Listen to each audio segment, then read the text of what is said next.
자비하신 하나님께서 우리에게 하나님을 가까이 할 마음을 주셔서 감사드립니다. 주를 찾아 나온 저희들에게 주님을 경외하는 마음을 더하여 주옵소서. 우리 육체의 소욕을 따르지 않고 말씀을 따라 살아갈 수 있도록 우리의 심령에 은혜 베풀어 주옵소서. 거룩하신 예수님 이름으로 기도드립니다. 아멘. 찬송가 484장입니다. 484장입니다. 통일 찬송가는 533장입니다. 484장입니다.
세상의 영광 다 모여도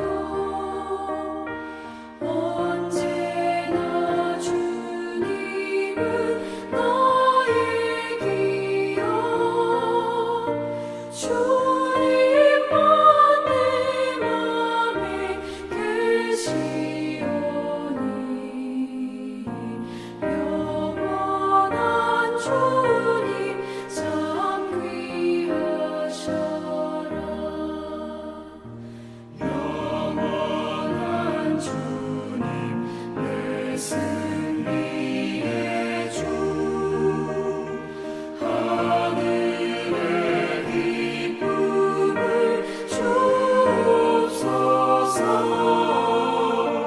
어떠한 고난이 닥쳐와도 만유의 주여 소망 되소서. 아멘.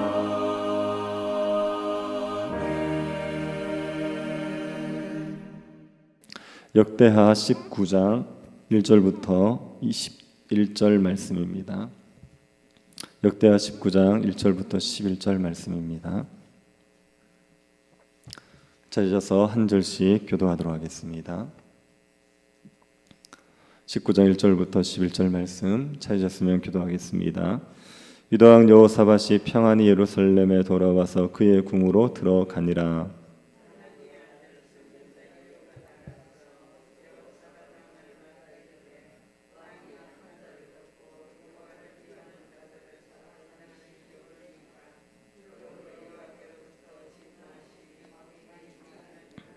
그러나 왕에게 선한 일도 있으니 이는 왕이 아세라 목상들을 이 땅에서 없애고 마음을 기울여 하나님을 찾음이니이다 하였더라.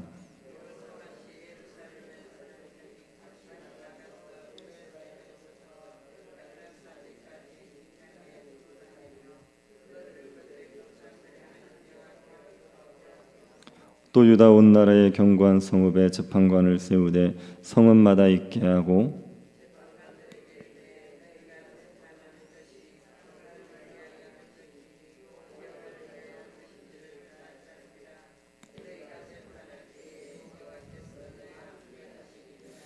그런즉 너희는 여호와를 두려워하는 마음으로 삼가 행하라.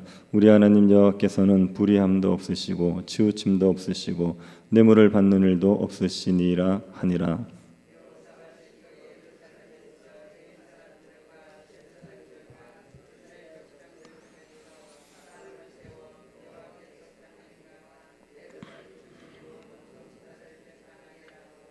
그들에게 명령하여 이르되 너희는 진실과 성심을 다하여 여호와를 경외하라.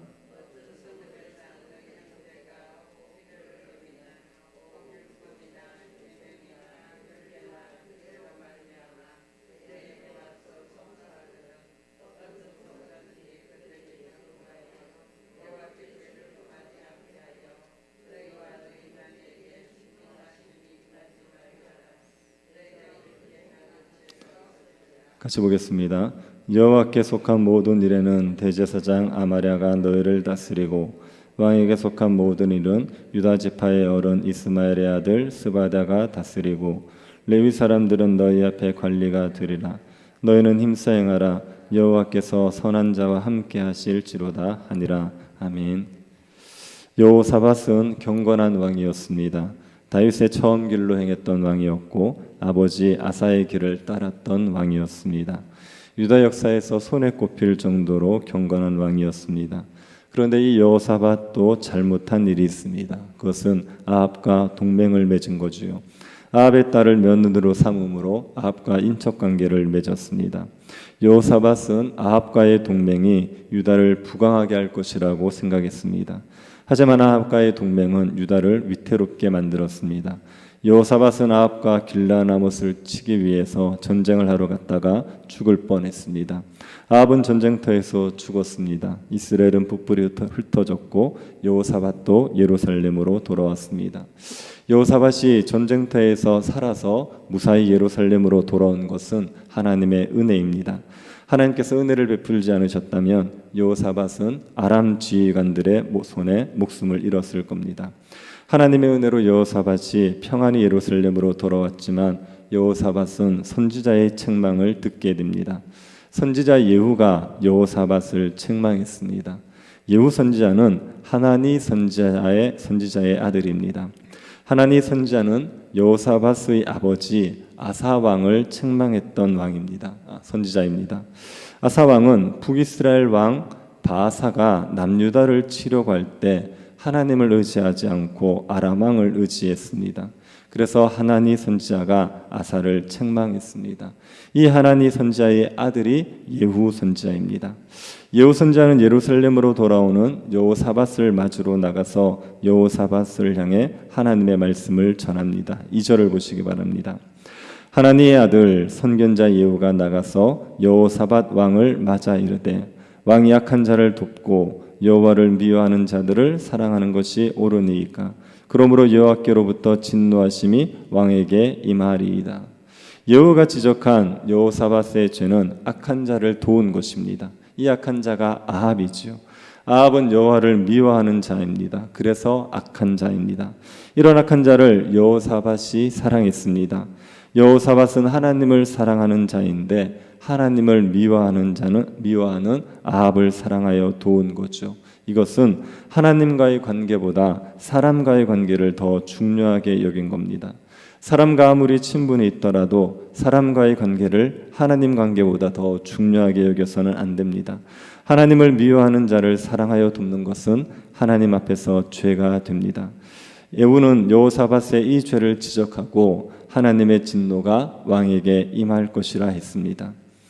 예후 선지자가 여호사밧의 죄를 지적한 것은 예후 선지자가 하나님만을 두려워하는 선지자라는 것을 보여줍니다.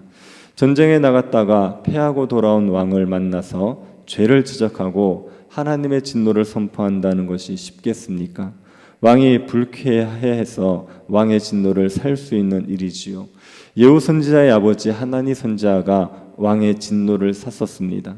하나니 선지자가 아사 왕이 하나님을 의지하지 않고 아람 왕을 의지한 것을 책망했을 때 아사 왕은 하나니 선지자를 감옥에 가두어 버렸습니다. 하나니 선지자는 왕을 책망하다가 왕의 진노를 사서 감옥에 갇혔습니다. 이것을 알고 있는 예후 선지자가 왕의 죄를 책망한다는 것은 쉬운 일이 아니지요. 박해를 각오해야 되는 일입니다. 그런데 예후 선지자가 담대히 왕의 죄를 책망했습니다. 하나님의 말씀을 맡은 자들에게는 이런 담대함이 있어야죠. 하나님만을 두려워함으로 사람을 두려워하지 않고 죄를 책망할 수 있는 담대함이 있어야 됩니다. 예후 선지자는 하나님만을 두려워하는 참된 선지자였습니다. 이 예후 선지자의 책망을 들은 여호사밧 왕이 어떤 반응을 보입니까? 여호사밧 왕은 아버지 아사와는 다른 반응을 보입니다. 아사 왕은 자신을 책망하는 하나님 선지자를 옥에 가두었습니다. 그렇지만 여호사밧은 예후 선지자를 옥에 가두지 않습니다. 여호사밧 입장에서 예후 선지자의 책망이 듣기 싫었을 겁니다. 전쟁에 나갔다가 사선을 넘어서 돌아오는데 돌아오자마자 선지자의 책망을 듣는 것이 유쾌할 리가 있겠습니까? 그런데도 여호사밧이 예후 선지자를 박해하지 않습니다. 여호사밧이 예후 선지자를 박해하지 않았다는 것은 자신을 하나님의 말씀 위에 두지 않았다는 의미입니다. 자신을 하나님의 말씀 위에 두는 사람들은 말씀으로 책망을 들으면 불쾌하고 분노합니다. 축복의 말씀을 듣는 것은 좋아하지만 책망의 말씀 듣는 것은 싫어합니다. 자신보다 낫다고 위치가 낮다고 생각하는 사람이 자신을 책망하면 그 말을 듣기 싫어하지 않습니까? 하나님이 하시는 책망의 말씀을 듣고 불쾌하고 분노하는 사람은 자신이 하나님 말씀 위에 있다고 생각하는 사람입니다. 여호사밧은 자신을 하나님 말씀 위에 두지 않았습니다. 하나님의 말씀의 권위를 인정했습니다. 자신의 말씀에 복종해야 한다는 것을 알았기 때문에 책망을 듣고도 불쾌하거나 분노하지 않았습니다. 이런 점을 볼 때 여호사밧은 아버지 아사보다도 더 경건한 왕이었습니다. 여호사밧은 자신의 죄로 인하여 하나님의 진노가 임하게 될 것이라는 선지자의 말을 듣고 하나님 앞에 겸비한 모습을 보입니다. 전심으로 하나님을 찾기 시작합니다. 이것은 예후 선지자의 권면을 따른 것입니다. 예후 선지자는 여호사밧에게 하나님의 진노가 있을 것이라고 선포하고 나서 그 진노를 피하기 위해서 어떻게 해야 하는지를 암시해 줬습니다. 3절을 한번 보시기 바랍니다. 그러나 왕에게 선한 일도 있으니 이는 왕이 아세라 묵상들을 이 땅에서 없애고 마음을 기울여 하나님을 찾음이니이다 하였더라.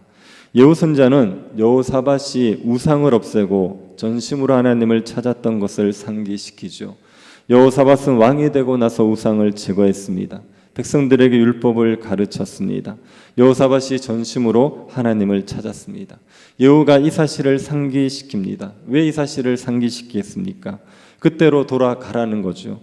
전심으로 여호와를 찾던 때로 돌아가라는 겁니다. 하나님의 진노가 작정되었지만 하나님을 전심으로 찾으면 하나님께서 긍휼을 베풀어 주실 것이다. 그러니 하나님을 전심으로 찾던 때로 돌아가라고 하는 겁니다. 여호사밧이 예후의 권면을 따라 다시 전심으로 하나님을 찾기 시작합니다. 예루살렘으로 돌아왔던 여호사밧이 예루살렘에서 다시 나갑니다. 예루살렘을 떠나 유다 전역을 돌아답니다. 유다 남쪽 경계가 부엘세바입니다. 유다의 북쪽 경계가 에브라임 산지입니다. 여호사밧은 부엘세바에서 에브라임 산지까지 온 유다를 두루다니며 백성들에게 하나님께 돌아오라고 했습니다. 왕이 유다 전역을 직접 다니며 백성들에게 하나님께 돌아오라 명령한 것입니다. 그리고 유다의 견고한 성읍에 재판관을 세우지요. 재판관을 세우고 재판관들에게 여호와를 위해서 재판하라고 합니다. 6절을 한번 보십시오. 재판관들에게 이르되 너희가 재판하는 것이 사람을 위하여 할 것인지 여호와를 위하여 할 것인지 잘 살피라. 너희가 재판할 때 여호와께서 너희와 함께 하심이니라. 재판할 때 사람을 위해서 하지 말라. 사람을 위해서 재판한다는 것은 공의롭게 재판하는 것이 아니라 사람들에게 좋게 재판해 주는 겁니다. 뇌물을 주는 사람, 나와 친한 사람, 힘 있는 사람을 위해서 재판하는 겁니다. 재판을 사람을 위해서 해서는 안 됩니다. 재판은 하나님을 위해서 하는 겁니다. 하나님을 위한 재판은 공의롭게 재판하는 거죠. 하나님께서 재판하듯이 재판을 하는 겁니다. 7절을 한번 보시기 바랍니다. 그런즉 너희는 여호와를 두려워하는 마음으로 삼가 행하라. 우리 하나님 여호와께서는 불의함도 없으시고 치우침도 없으시고 뇌물을 받는 일도 없으시니라 하니라. 하나님에게 불의함이 없죠. 치우침도 없습니다. 뇌물 받는 일도 없습니다. 하나님이 공의로운 재판관입니다. 모든 재판관들은 하나님의 대리인이기 때문에 하나님께서 재판하시듯이 재판을 해야 됩니다. 공의로운 재판을 해야 되는 겁니다. 재판관들이 공의롭게 재판하지 않으면 하나님의 진노를 받습니다. 그러니 하나님을 두려워하는 마음으로 재판하라고 하는 거죠. 여호사밧이 유다의 모든 견고한 성에 재판관을 세우고 공의롭게 재판하도록 명령했습니다. 그리고 예루살렘에 레위인과 제사장과 이스라엘 족장 중에서 재판장을 세웁니다. 유다 견고한 성읍에 재판장을 다 세워놓고 마지막으로 예루살렘에 와서 거기에 레위인, 제사장, 이스라엘 족장들 중에서 재판장을 세운 겁니다. 8절을 보십시오. 여호사밧이 또 예루살렘에서 레위 사람들과 제사장들과 이스라엘 족장들 중에서 사람을 세워 여호와께 속한 일과 예루살렘 주민의 모든 송사를 재판하게 하고, 예루살렘에 세운 이 재판장들은 여호와께 속한 일, 즉 종교 문제, 그리고 예루살렘 주민들의 송사, 즉 민사 문제를 재판합니다. 그런데 이들은 예루살렘 주민들의 재판만 하는 것이 아니라 유다의 모든 성읍의 사람들의 송사를 재판하는 겁니다. 유다의 견고한 성읍에 재판관들이 세워져 있습니다. 그런데 성읍에서 재판하지 못하는 문제들이 있습니다. 어려운 문제들이 있죠. 그런 문제들이 있으면 예루살렘으로 가져오는 거죠. 그 문제들을 예루살렘에 있는 재판관들이 재판해 주는 겁니다. 10절 상반절을 한번 보십시오. 어떤 성읍에 사는 너희 형제가 혹 피를 흘림이나 혹 율법이나 계명이나 율례나 규례로 말미암아 너희에게 와서 송사하거든. 예루살렘 외에 다른 성읍에 사는 형제가 살인 사건이나 종교 문제로 와서 송사하게 될 때 재판을 해주라는 겁니다. 각 성읍의 재판관이 판결하기 어려운 송사들, 그런 송사들을 예루살렘에 있는 재판관들이 재판하는 겁니다. 이것은 신명기 율법을 따른 겁니다. 신명기 17장 7절 8절에 이렇게 기록되어 있습니다. 내 성중에서 서로 피를 흘렸거나 다투었거나 구타하였거나 서로 간에 고소하여 내가 판결하기 어려운 일이 생기거든 너는 일어나 내 하나님 여호와께서 택하실 곳으로 올라가서 레위 사람 제사장과 당시 재판장에게 나아가서 물으라. 지방에서 송사를 하기 어려운 문제가 생기면 예루살렘으로 가라. 하나님이 택한 곳으로 가라. 거기에서 레위 사람 제사장들, 그 재판장들, 그들에게 가서 물으라. 이렇게 율법이 정해놨습니다. 여호사밧이 이 율법에 따라 재판 제도를 정비를 한 거죠.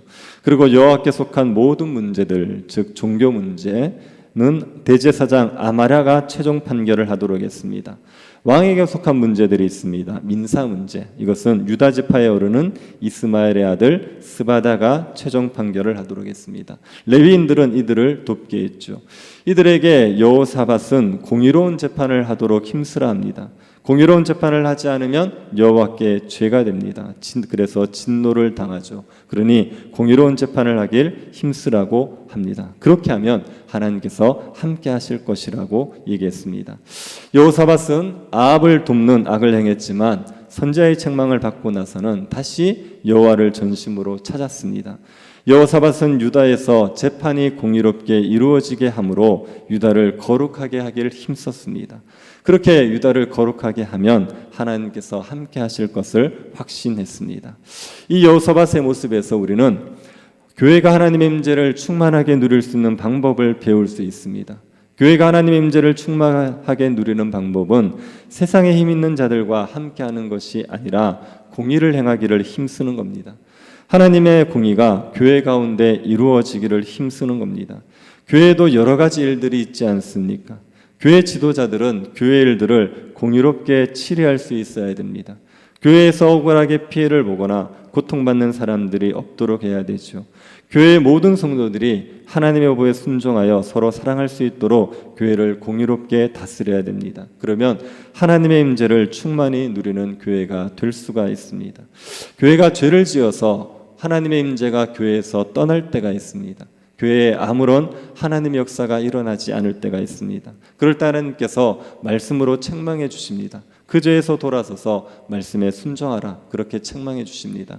그 말씀에 순종해서 교회가 공의를 행하기를 힘쓰게 되면 교회에 다시 하나님의 임재가 누려지게 되는 겁니다. 우리가 하나님을 두려워할 수 있기를 바랍니다. 우리를 공의롭게 판단하시는 하나님을 두려워할 수 있기를 바랍니다. 그리고 하나님의 말씀에 순종하여 공의를 행하기를 힘쓰십시오. 공의를 행하기를 힘쓰심으로 말미암아 하나님의 임재를 충만하게 누리는 성도, 누리는 교회 될 수 있기를 간절히 바랍니다. 자비하신 하나님, 하나님께서 공의로운 재판관이 되어 주셔서 우리를 다스려 주시니 감사드립니다. 우리도 하나님을 따라 공의를 행하는 자들이 되게 하여 주옵소서. 우리 가운데 죄악으로 말미암아 하나님의 임재를 잃어버리지 않게 하여 주시고 공의를 행함으로 하나님과 함께 동행하는 주의 백성들이 되게 하여 주옵소서. 걸어가신 예수님 이름으로 기도드립니다. 아멘. 하늘에 계신 우리 아버지여, 이름이 거룩히 여김을 받으시오며 나라의 임하옵시며 뜻이 하늘에서 이룬 것 같이 땅에서도 이루어지이다. 오늘날 우리에게 일용할 양식을 주옵시고 우리가 우리에게 죄 지은 자를 사하여 준 것 같이 우리 죄를 사하여 주옵시고 우리를 시험에 들게 하지 마옵시고 다만 악에서 구하옵소서. 대개 나라와 권세와 영광이 아버지께 영원히 있사옵나이다. 아멘. 청년부 수련을 위해서 기도해 주시기 바랍니다. 병중에 있는 성도들 위해서 기도해 주시고 새 교회당 위해서 기도해 주시고 개인적으로 기도하시기 바랍니다.